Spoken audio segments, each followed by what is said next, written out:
কি অদ্ভুত একটা শান্তি নিয়ে আসে প্রতিটি ফোঁটা, যেন মাটির গন্ধ ছড়িয়ে দেয় বাতাসে। এই শহর নিস্তব্ধ, শুধু বৃষ্টির একটানা শব্দ। কখনো কখনো এই নীরবতা বড় আপন লাগে। বাংলাদেশের উপকূলের দিকে তাকালে চোখে পড়ে এক ভয়াবহ চিত্র।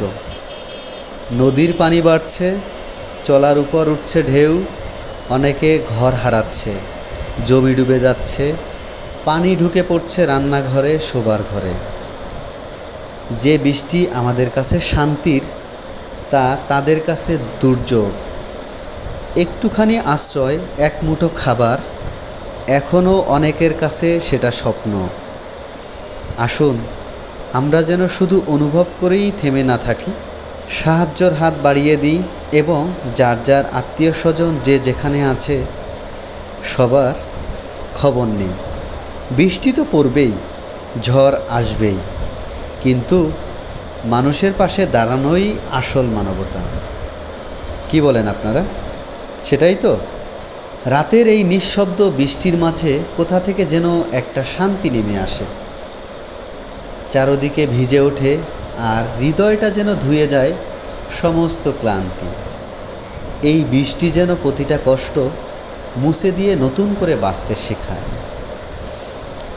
এই বৃষ্টির শব্দ যেন শোনায় পুরনো কোনো গল্প, হারিয়ে যাওয়া মানুষ, না বলা কথা, ফেলে আসা সন্ধ্যা।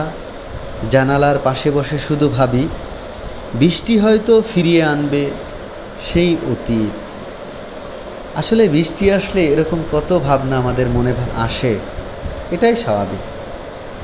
আবার কিছু কিছু যুবক এখন এমন করে ভাবে, রাতের এই বৃষ্টি যদি কারো হাত ধরে হাঁটার সুযোগ দিত, হয়তো কথা হতো না, শুধু ভিজে যাওয়া চোখে চোখ রেখে বোঝা যেত ভালোবাসা ঠিক কেমন অনুভব। আবার কেউ কেউ একা একা ঘরের কোণে বসে এরকম ভাবে, সবাই ঘুমিয়ে পড়েছে, শুধু আমি আর এই বৃষ্টি জেগে আছি।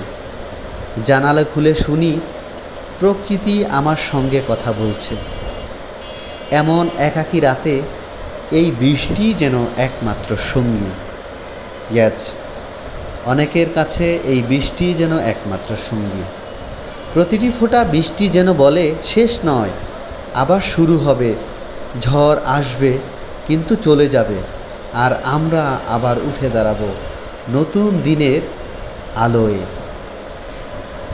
এরকম বৃষ্টি আসবে, বৃষ্টি যাবে, সাহস নিয়ে বাঁচতে হবে। সবাই ভালো থাকবেন। শুভরাত্রি।